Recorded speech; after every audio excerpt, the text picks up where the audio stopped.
Good morning and welcome to Temple Buddhist Center's Sunday meditation service.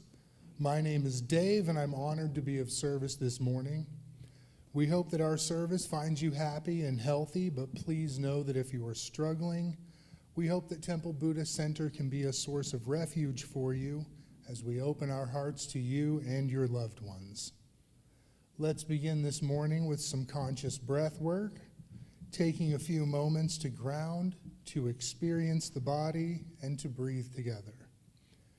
Conscious breathing is where you seal the mouth, breathe deeply through the nose, then pause for a moment before releasing slowly so the exhale is longer than the inhale.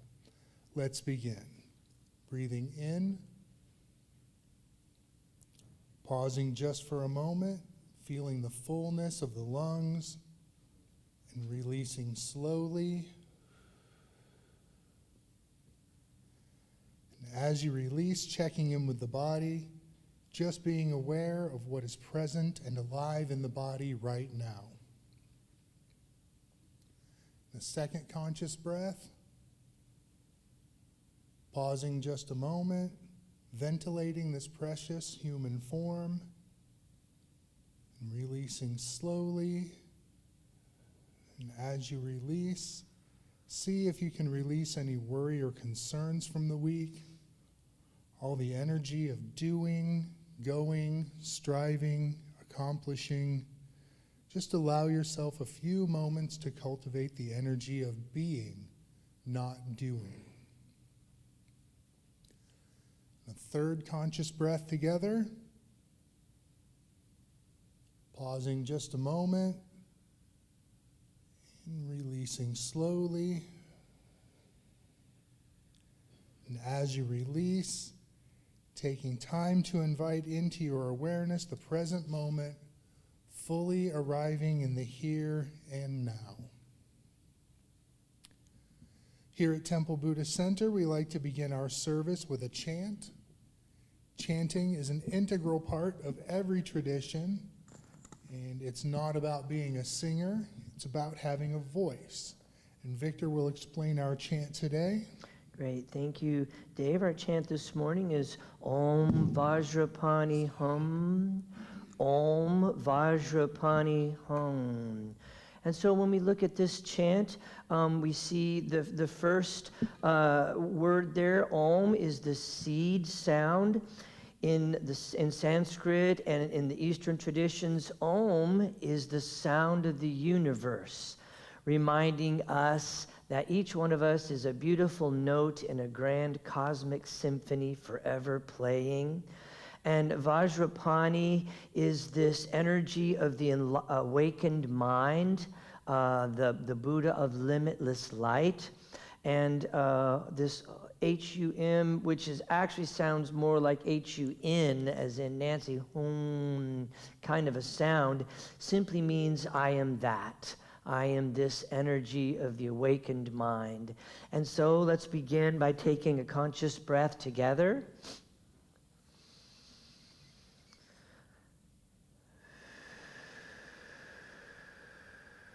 And let's begin. Om Vajrapani Hum. Om Vajrapani Hum.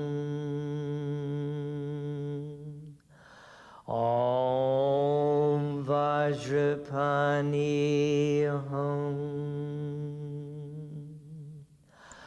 Om Vajrapani Hum.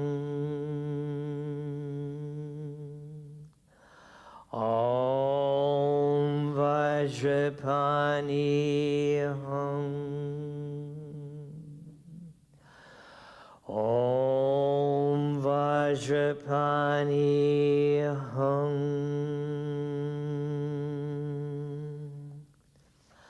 Om Vajrapani Hum. Once more. Om Vajrapani Hum.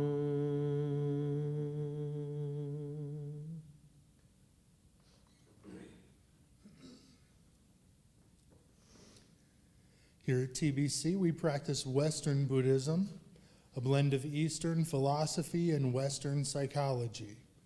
This new and exciting form of spirituality is dynamic, inclusive, active, and focuses on core Buddhist insights as well as mindfulness, meditation, and their practical application in our daily life.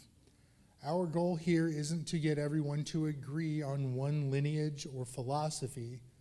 Rather, it's on cultivating a shared experience of mindfulness, oneness, and love.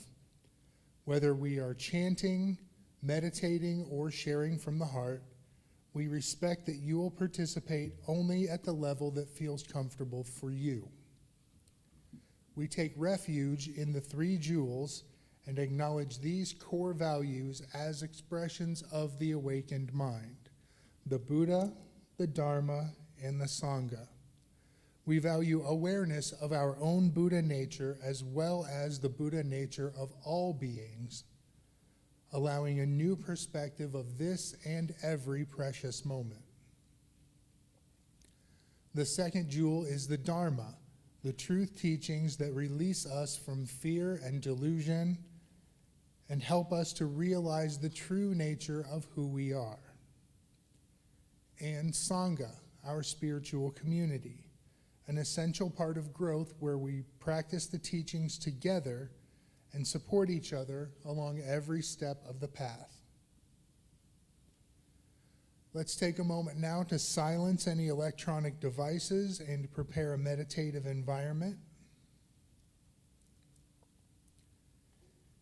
And we will now recite the prayer of refuge. We'll recite this together 3 times in honor of the 3 jewels. Together, in Buddha, Dharma, and Sangha, we go for refuge until fully awakened, through the power of generosity, ethics, patience, enthusiastic effort, concentration, and wisdom. For the sake of all beings, may we realize and demonstrate our innate goodness. In Buddha, Dharma, and Sangha, we go for refuge until fully awakened, through the power of generosity, ethics, patience, enthusiastic effort, concentration, and wisdom. For the sake of all beings, may we realize and demonstrate our innate goodness. In Buddha, Dharma, and Sangha, we go for refuge until fully awakened, through the power of generosity, ethics, patience, enthusiastic effort, concentration, and wisdom.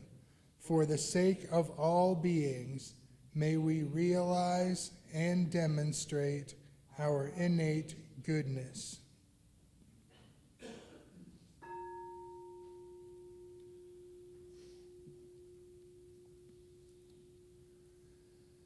As we prepare now for a time in meditation, if you have an extensive practice, then I invite you to practice in a way that's fitting for you this morning. If you're new to meditation, then we'll begin with an opening dedication. We'll sound the bell 3 times. There will be a brief guided meditation, and then we'll spend approximately 12 to 15 minutes in noble silence. Let's begin with a conscious breath together.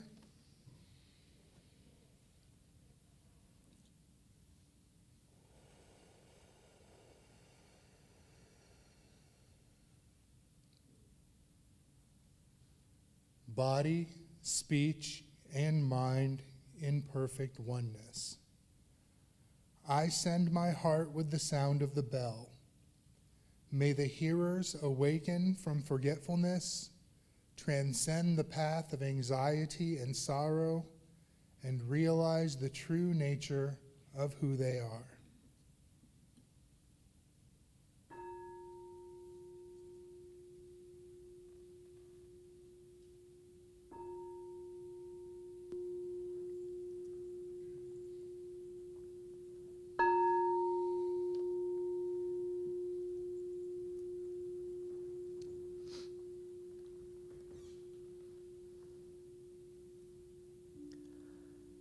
And so as the sound of the bell recedes, guiding us, showing us the way to stillness, if you need to take another conscious breath or adjust your posture, whatever is necessary to partner with the body to find a new level of gentleness and ease with every out-breath.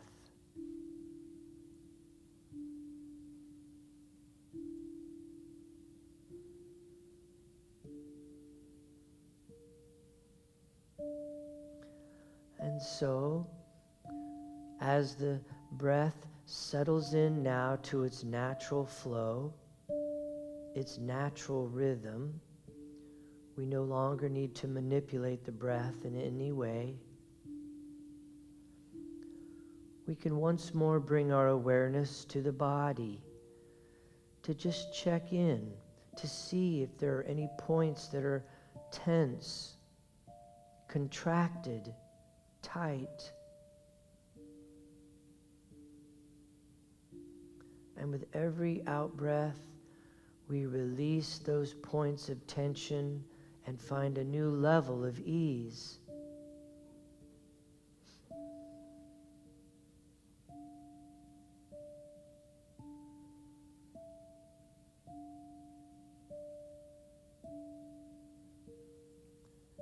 And so, connected to the breath, the body is gentle, light, easy. We can bring our awareness now to awareness itself. Noticing when the mind is distracted by a sound, perhaps outside or voices in the hallway or the next room. Noticing when the mind becomes distracted by a sensation like an itch or an ache or a tummy rumble.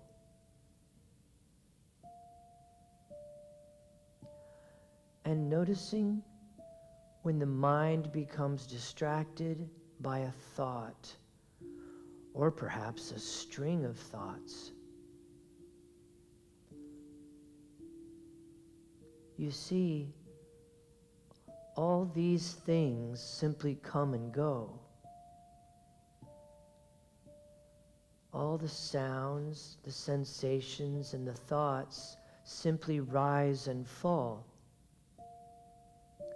Our practice is to cultivate an understanding of that space within which these things rise and fall.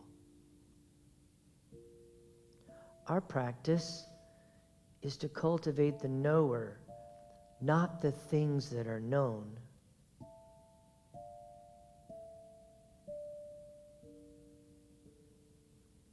And so, connected to the breath, the body is easy, gentle, the mind is clear, yet receptive to what might ever arise, and the heart is open. We can move now more deeply into our meditation.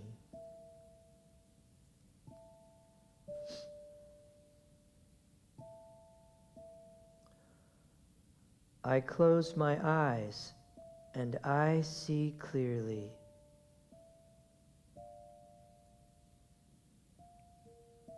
I stop trying to listen and I hear truth.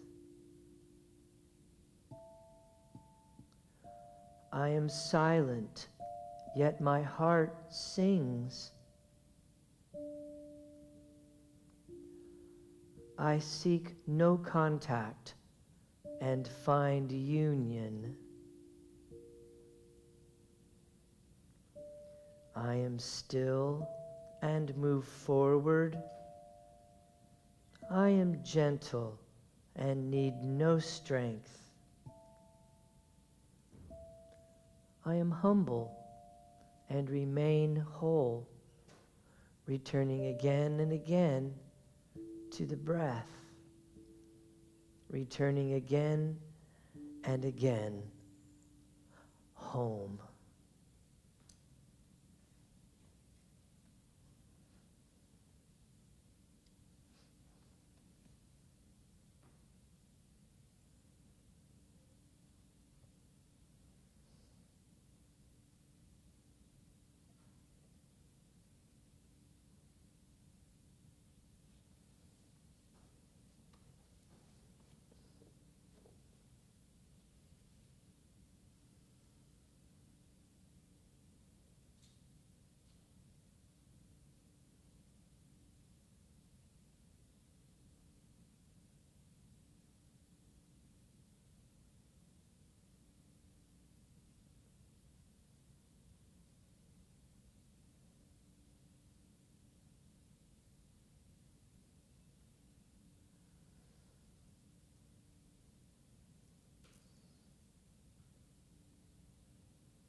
So I invite you to remain in a meditative state, connected with the breath. The body is gentle and light.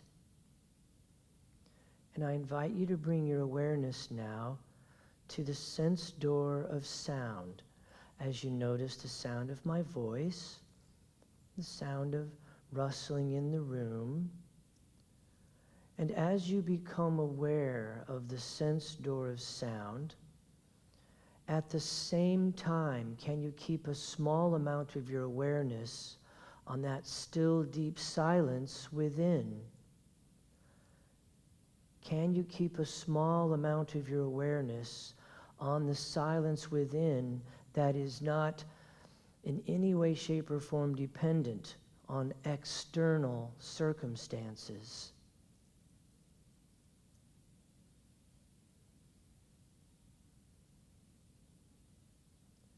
Next, I invite you to bring your awareness to the sense door of touch as you become aware of the feeling of your clothing upon your skin, or the feeling of the chair or the cushion beneath you. And as you become aware of form, matter, material, at the same time, can you keep a small amount of your awareness on that which is formless? In other words, can you be aware of awareness itself? It's like pulling the camera back one step.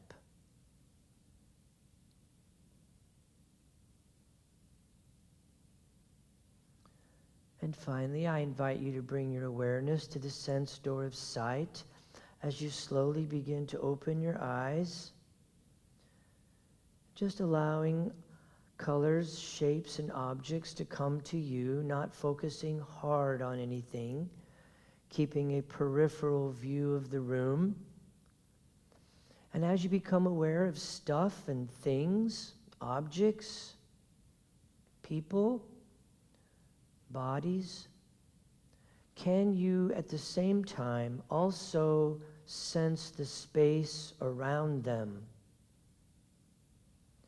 So it's not like when we open our eyes that we instantly focus on things. Can we also be aware of the space around them?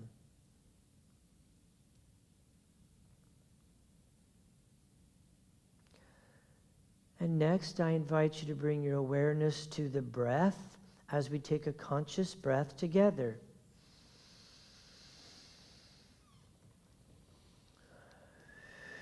And as you release, become present in the here, in the now, in this time, and in this place.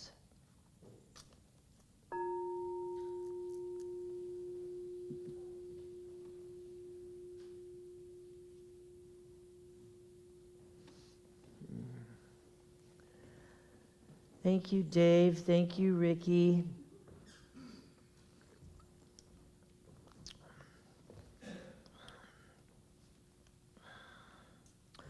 All right. Well, good morning, everyone. We should all just go outside and build snow people. I had an interesting experience when I was in Japan. I was at an outdoor event, and it began snowing very heavily, actually, very big flakes. And while we were there, the snow began to accumulate. And so, feeling somewhat playful, I built a snow person. And so, as a Westerner, you know, it had the big ball at the bottom, then it had a little ball in the middle, and the ball on top for the head. And so it was like a three-piece snow person. But my friend Ko from Japan, my host, he built a snow person too. But in Japan, snow people have just one large ball at the bottom and then one tiny ball on top. And I was like, Ko, you didn't finish your snow person. Or is it just a short person or what? And he goes, no, in Japan, snow people are all in meditation. They're sitting. And so they're just the two. Isn't that interesting? I was like, I had no idea. That was very, very, again, perception, right? Which is also the talk for today. So there was a person, a student most likely, that asked Nisargadatta. Nisargadatta was a very popular non-dual Indian sage who passed right around 1981. And so a student asked Nisargadatta, what can truth or reality gain by all of our practice? And Nisargadatta replied, nothing whatsoever, of course. But it is the nature of truth or love, cosmic consciousness, whatever you want to call it, to express itself, to affirm itself, to overcome difficulties. Once you have understood that the world is love in action, you will look at it quite differently. So in the same way, once you see a figure ground shift like this graphic behind me, in the same way, once you see it, you cannot not see it. So as you look at the graphic, obviously there's a vase there. Some people see the vase. Sometimes you might see, however, two faces looking at each other. Some people see the tree, the next graphic, or some people see a lioness and a gorilla, those two faces looking at each other. And then the third little picture or graphic, many people see a man playing a saxophone, or you can also see a woman's face.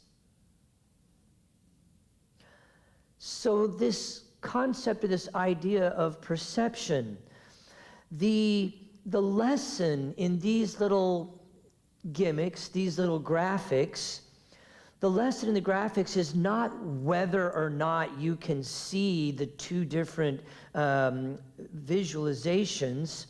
It's not what it means if you do see one or the other. It's not how quickly you can see them. It's none of that stuff. That's all very much a Western approach to it.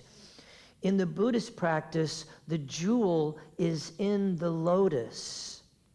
In other words, it's not whether or not you can or cannot see them, but once you do, it is the realization here that there are things that we cannot perceive, and there are things that we cannot not perceive.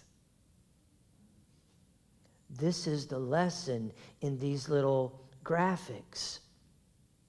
Suddenly, when you realize that there are two faces or a vase, or you can see both, suddenly many possibilities exist. And that has an expansive effect on our ability to perceive, on our understanding, as we come to know that we do not know. I have the same experience with those things that looks like nothing but a bunch of dots. But if you stare at it long enough and you kind of play with your eyes, all of a sudden a 3D figure will come out of it. Those kinds of things, again, in our practice, it's not whether you can or cannot do that, but once you have the experience, it's the realization that there is something there that was not before. And all the possibilities suddenly open for us. At our core, there is peace, love. It is our Buddha nature. And it is very simple, and it is always available to us. Stacked on top, however, is our human nature. And the human nature is very complex with choices, emotions, habit patterns, conditioning, reactivity. The main point of the talk today is about awareness of each, our Buddha nature and our human nature. The point of the talk today is not only awareness of each, but also the degree to which we are aware of each. Let me put it another way. How much are we distracted from what is at peace? And how much are we aware of what is at peace? We're constantly pulled. Buddha nature, human nature, vase, faces. This concept, this idea of perception itself is a fun and a wonderful way for us to play around in the playground of mind, but it is a roadmap. It is not the destination. But when we have the awareness that we suddenly realize that we know that we don't know, and that there are many ways of perceiving, and there are things that we cannot not perceive, this opens us up to many more possibilities, including the possibility that we can be aware of our Buddha nature and our human nature at the same time. While you are aware of the climate issues, social injustice, economic despair, war, personal problems, are you aware of that only?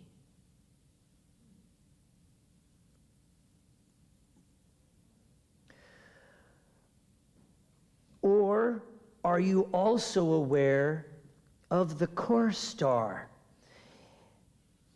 The core star in the Tai Chi practice, in the Eastern traditions, the core star, Tai Chi calls this the Dan Tien. This is the center of our being. And while we are aware of our humanness and what it wants, money, food, companionship, shelter, can you also be aware of what it is within you that wants nothing, that needs nothing? Now, we do not deny what is going on. We can see it, we can feel it, we can become aware of our reactions to it, but you can also still be aware of your core, of what is true, of what is at peace.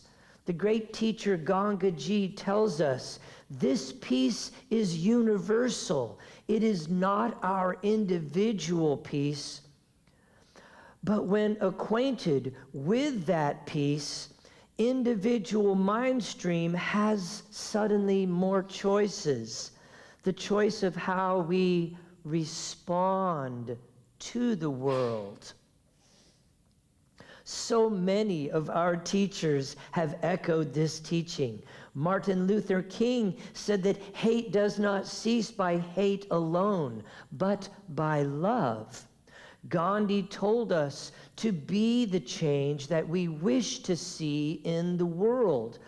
You see these dualities that all of our teachers are pointing at.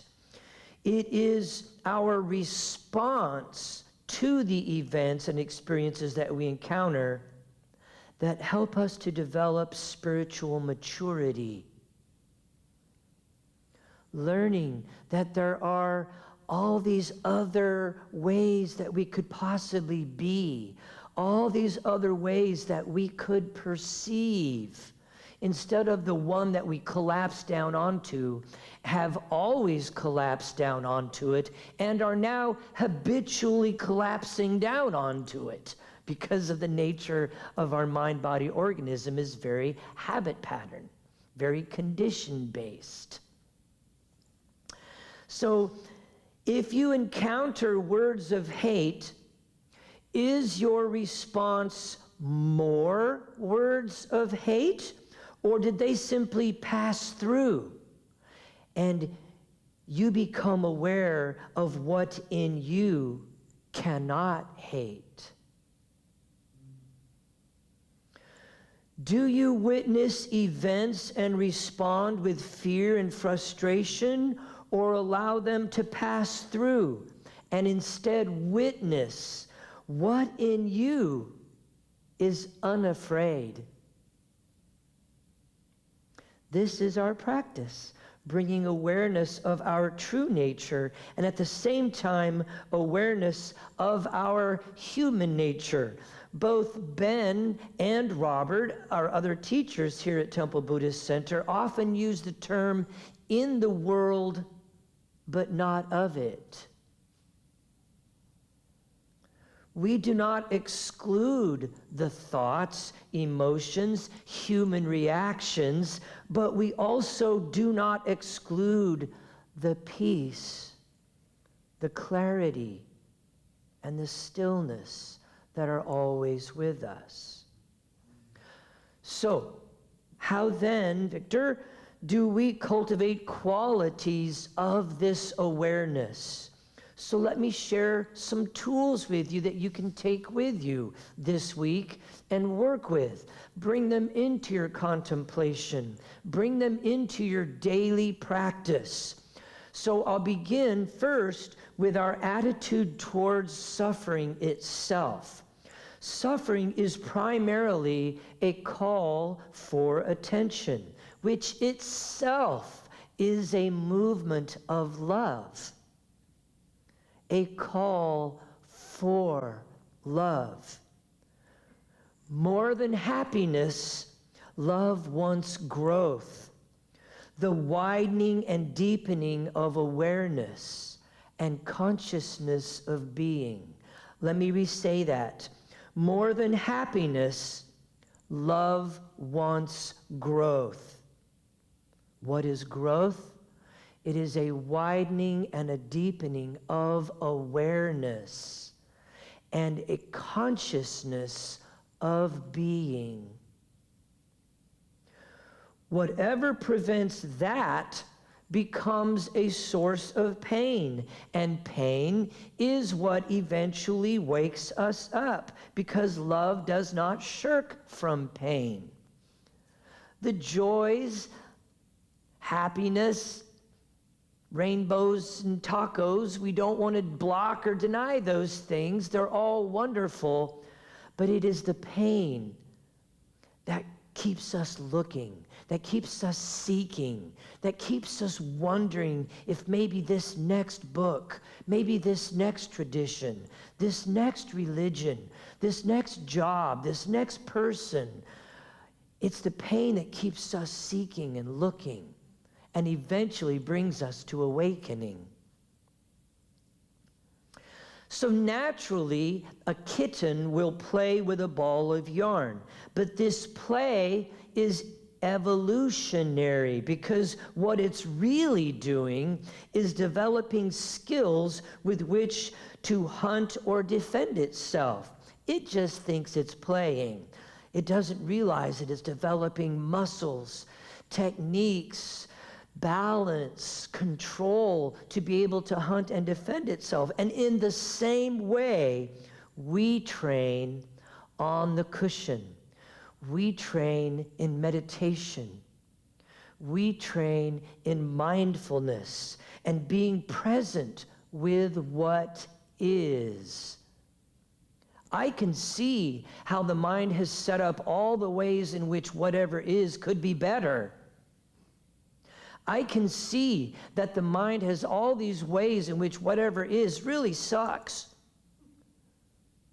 And I can also see the perfection in everything all at once.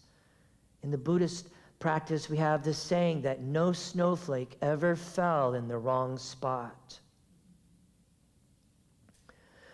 And so being present with what is, with the nature of mind at the same time, so that we may bring that experience with us everywhere into each and every moment. So the first thing that we can work with is kind of a reframing of suffering itself. And when we are in it, realizing what a wonderful gift it is, because that suffering is leading us to something, to a new understanding, a new way of perceiving, a new way of being in the world. Number two, our attention, our awareness keeps fixating on elements of the foreground. Maybe we have contacted a feeling. Let's just say it's jealousy or maybe loneliness, and that is unpleasant, and we are now fixated on this unpleasantness. However, in our practice, we know to keep inquiring, who is feeling this? We ask. In our practice, we ask, who is aware of this feeling of loneliness? And the more we ask, the less we find to land on. Eventually, the questioning simply brings us back to silence. There are no more backward steps. We cannot answer, and the background becomes more in focus, and the feelings just come and they go. The thought streams just arise and fall. The sensations appear and they disappear. The background and foreground blend and become a little more at one, as if, like with this vase picture, at the same time you can see the faces and the vase, instead of one or the other. Foreground, background. Number three, the discovery of no thing or nothing, according to Tibetan Buddhist teachings, is the supreme way of seeing. And the Noble Eightfold Path, it is wise view. Wise view. It reveals the first basic quality of awareness, which is emptiness or openness. See, there is a very subtle string of events that happens. I sense or feel an unpleasant feeling. We'll call it loneliness. But instead of being with the emptiness of the awareness, here comes the overlay of thoughts, stories. I'm alone. I'll always be alone. No one wants to be with me. I don't have anybody to call. Even if I did call them, they wouldn't want to do anything with me. There's an old song coming to mind, Ricky. Gloom, despair, and agony on me. So you see there's all this overlay, but that happens so fast that we are unable to be with the emptiness of pure awareness. What we call in the Buddhist practice, bare attention. Bare of stories, bare of judgment, bare of decision-making. I am simply aware that there is an unpleasant feeling that has arisen in the body. So this awareness itself is devoid of any form, of any center or boundary, of any owner or inherent self, of any solidity. And if we would take time to bring awareness of awareness, we begin to cultivate the observer. Trungpa Rinpoche used to call it the one who knows. And suddenly you are no longer caught up in whatever it is you are aware of. I can be aware of anger and not caught up in anger. I can be aware of what we might call loneliness and not be caught up in loneliness. So this is a huge figure ground shift, because for so long we have identified ourselves as the emotion or the mind state that has arisen. And so number 4, yet our investigation also reveals that while empty of thingness, awareness is alive, isn't it? Awareness has a wakefulness to it, a luminosity of continually knowing. The great Sufi poet Rumi put it this way: you are gazing at the light with its own ageless eyes. Sounds, shapes, colors, and sensations are spontaneously recognized. There is a joy in this wakefulness. I am alive.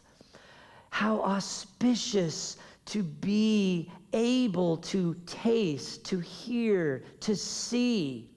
And if only we would spend time simply doing those things. This is another quality of awareness, this awakeness, this cognizance, so to speak. So if we let go and rest in this wakeful openness and discover how awareness relates to form, when anything comes to mind, a person, a situation, an emotion, the spontaneous response is warmth, tenderness, aliveness. I get to feel these things, jealousy. I get to feel joy. I get to experience a sunset. I get to experience a cloudy day. Instead of all the stories and thoughts about a cloudy day, which are delusion, pure delusion. When Siddhartha Gautama, the traditional historical Buddha, looked into his own mind, he realized the beauty and goodness of his essential nature and was free. These fundamental qualities of awareness that I have spoken about this morning, this openness, this emptiness, the wakefulness, and the spontaneous warmth and love are always here, always with us. The invitation today is to cultivate these qualities in every moment. Every experience becomes an opportunity to experience emptiness, wakefulness, love. And so I would like to close with this poem by Mark Nepo. If an empty box is torn apart, the air inside still joins the rest. If a heart is shattered, the love inside still coats the stars. How much fear we know depends on whether we live as something torn apart or as the air released. How much pain turns to suffering depends on whether we live as something shattered or as the love that coats the stars. We can live as a shell waiting to crack, or as the dove waking to its own song. Thank you.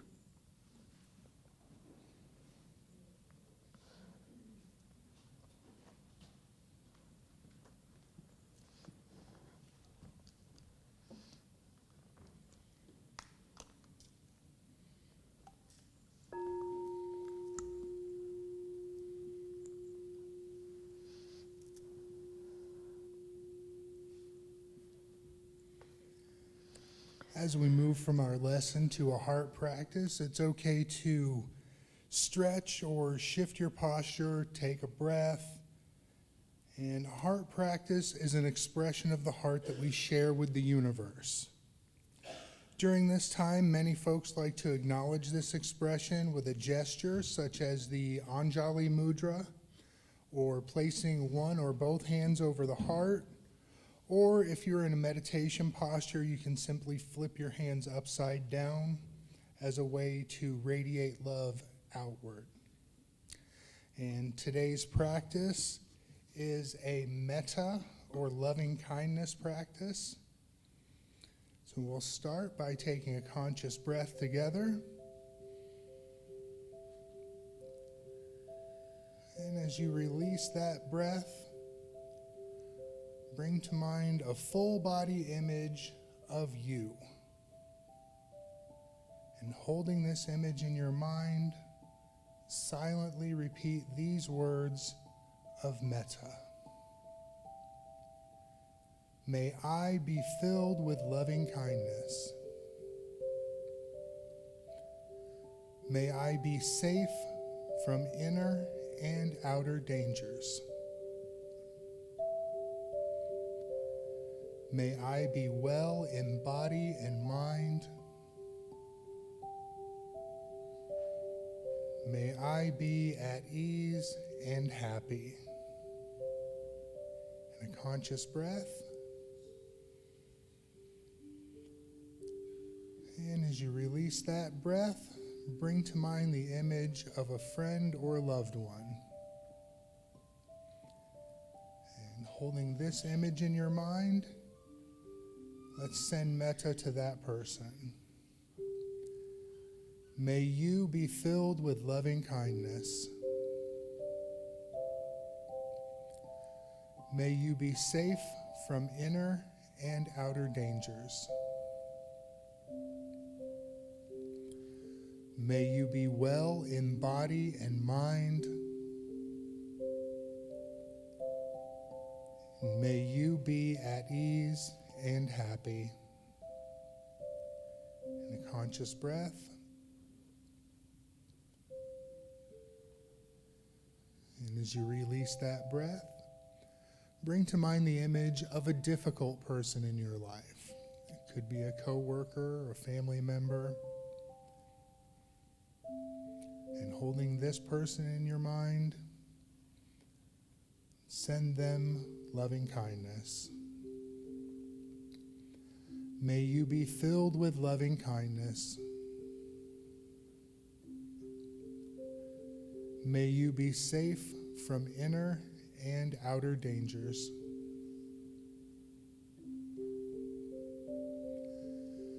May you be well in body and mind. May you be at ease and happy. And a conscious breath.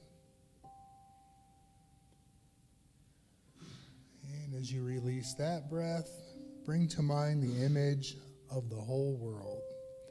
All the animals of the land, the sea, and the sky. And don't forget to include yourself. And holding this image of the world in your mind, let's send metta to everyone.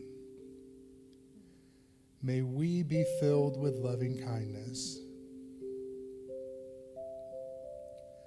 May we be safe from inner and outer dangers. May we be well in body and mind. And may we be at ease and happy. And by the power of this practice, may all beings have happiness and the causes of happiness. May all beings be free from suffering and the causes of suffering. May they know the sacred joy that arises in the space beyond suffering. May they rest in equanimity that knows no grasping or hatred. May they experience the equality of all beings. May my practice be of benefit to all. In a conscious breath. And as you release that breath, open your eyes and smile.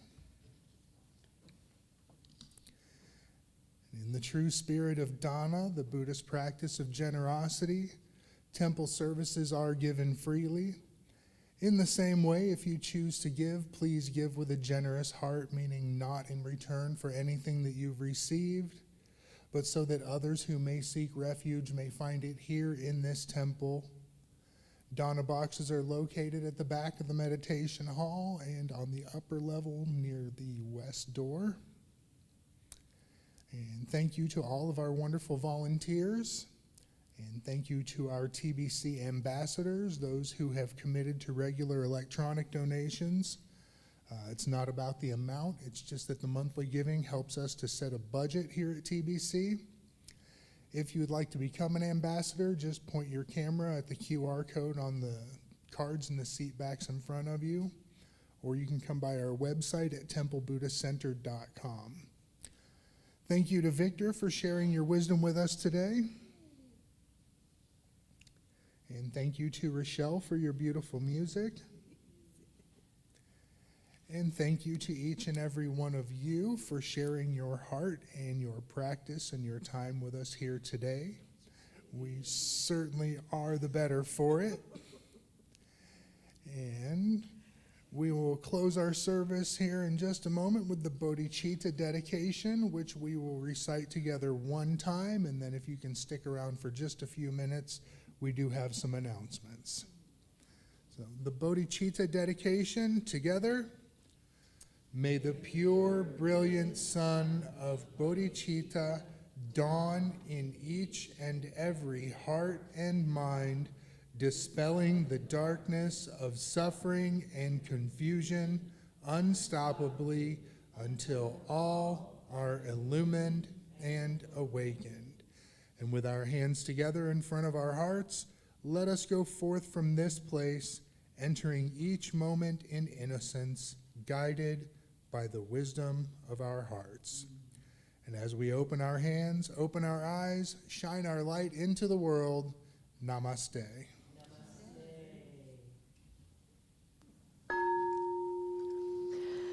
Thank you so much, Dave. Thank you, everyone. Just a quick reminder that downstairs is hot coffee, maybe even some hot chocolate, delicious crumble cookies, and a chance to commune with each other and maybe make a new friend. Don't forget, we have our nonviolent communication class today from 1 to 3 downstairs. Also, Interplay is next Sunday. So Interplay is always first Sunday of the month, and then Authentic Relating is third. And then our nonviolent communication classes we're kind of putting on second and fourth Sundays, along with also on second and fourth Sundays is Growing Your Practice. So that will be at 11:45 today for those of you interested in trying to strengthen your foundation in meditation mindfulness. Don't forget also our silent retreat, our New Year's silent retreat. The registration is now open. This is a 4-day silent retreat. You can attend as a resident, which means you're at the retreat center, which is about 10 minutes from here. And you're with us from, the whole time. And we are doing sitting, walking meditation. There are Dharma talks each day. There's an opportunity to speak with the teachers. Our meals are in silence. And then also on New Year's Eve, we'll do some chanting and a burning bowl to kind of bring in the new year. Also this week, coming up Wednesday evening, is our full moon celebration. We will be doing dances of universal peace. We'll be building a flower mandala, and we'll be doing chanting. So please come and join us. It's downstairs in Unity Hall Wednesday evening. Oh, when you come, please bring a few flowers. That helps us to populate our flower mandala. Growing Your Practice, and our Coping with Depression class has decided to stick around. It was originally only a 6-week rotation, but our teachers, our facilitators, and the people going to it have expressed a desire for it to remain. They're taking a lot of solace in it, learning some great techniques and methods for dealing with depression. So that's going to continue on Tuesday evenings at 6:30. Don't forget to sign up for our newsletter, our volunteer opportunities, our lending libraries is in full swing. Stop by our TBC store and see if there's any fun things in there that you might like. And don't forget that we have so many wonderful recovery programs, classes, meetings to help our Sangha connect. Yes, thank you for that. It's a very important part of our whole program is our post-service discussion group. So after every service, about 10:15, so in about 10 or 15 minutes, that group will kick off, and it's in the room that's located just to the left of the meditation hall doors when you leave. You'll just turn left and go down to the end of the hall, the heritage room. So it's okay to get coffee and cookies and then join the post-service discussion group. Thank you, Dave. And by the way, Dave leads on Thursday evenings at 7 p.m. Recovery Dharma. And then Sundays at 12:30, there's Buddhism and 12-step recovery. So we have so many different ways for our Sangha to either connect with each other, find community, work on any issues that might be going on in their lives, or deepen their understanding and knowledge of the Dharma itself. So again, thank you everyone. As you go into your day, I wish you peace, blessings, and go Chiefs. Goat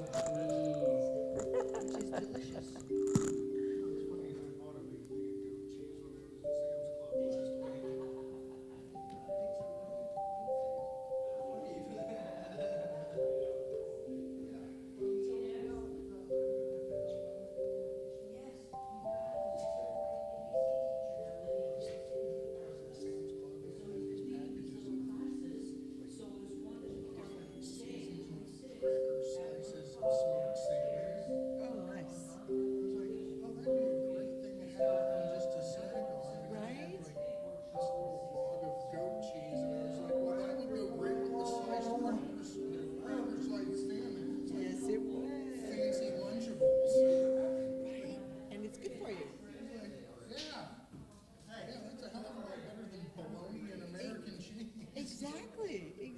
That's wonderful. I think I'm going to have to get that. Every time we say goat Chiefs, I'm like, oh yeah, I bet that goat cheese and salmon in the It reminds you. I think I might have that this afternoon. Sounds like a perfect Sunday thing to do.